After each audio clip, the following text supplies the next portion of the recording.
Retired Rear Admiral Mark Montgomery served 32 years in the Navy as a nuclear-trained surface warfare officer. Admiral Montgomery is now senior director at the Foundation for Defense of Democracies. He joins me now to sort through all of these geopolitical moves.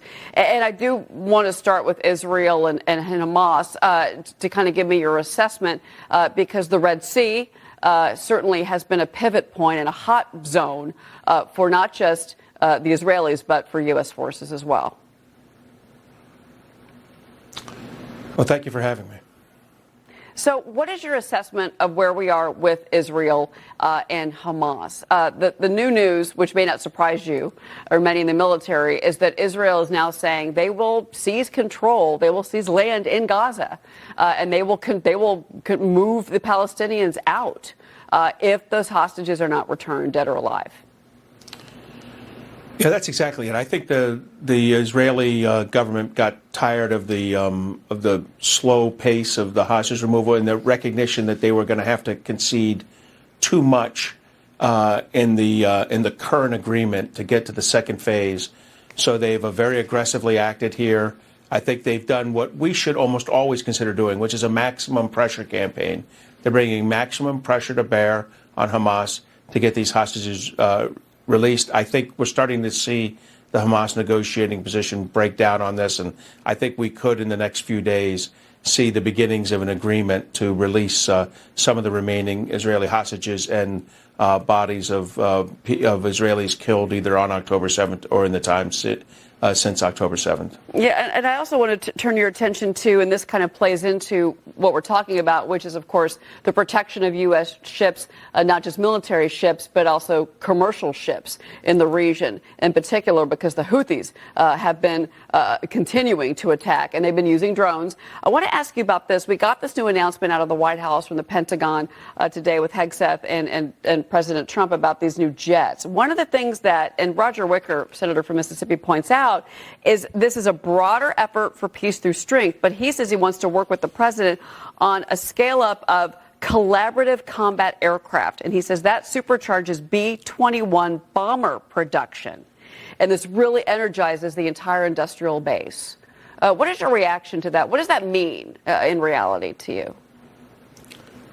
So first, I'll tell you, you're exactly right. We are beginning to ramp up our response to the Houthis, and it's time for us to do a maximum pressure campaign against Iran and probably deal with them directly instead of just their Houthi proxies. This F-47 will be part of a future effort, and I think along with the collaborative combat aircraft and the B-21 represents our power projection capabilities in the 2030s and beyond. I was glad to see the F-47. We've revealed for the first time that actually the Boeing and Lockheed have been flying already, so we may only be like years away from having the F-47 in our force structure, not a decade away like sometimes happens after initial announcement. So I'm excited about that.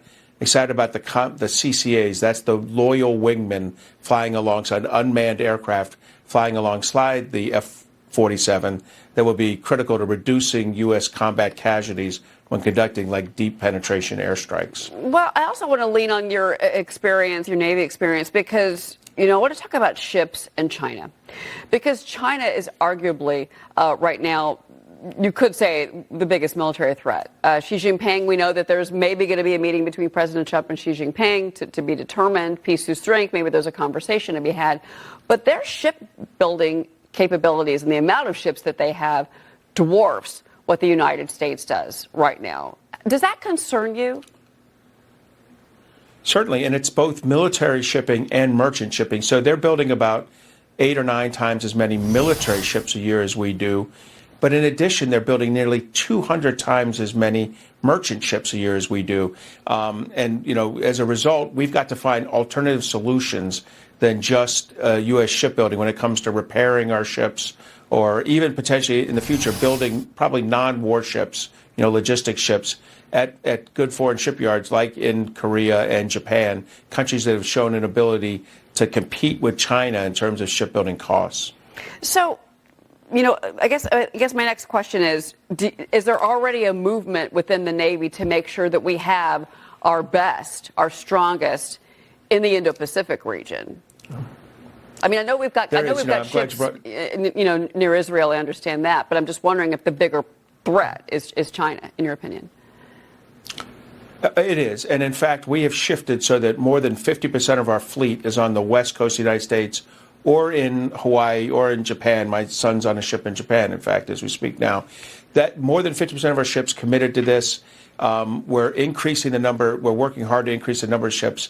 I think the president, Senator Wicker, and the president will put forward a shipbuilding plus up. That is, some of the reconciliation money will go directly to an extra, I would say, probably between $40 and $50 billion over several years in shipbuilding. That's going to be necessary to compete with this Chinese investment.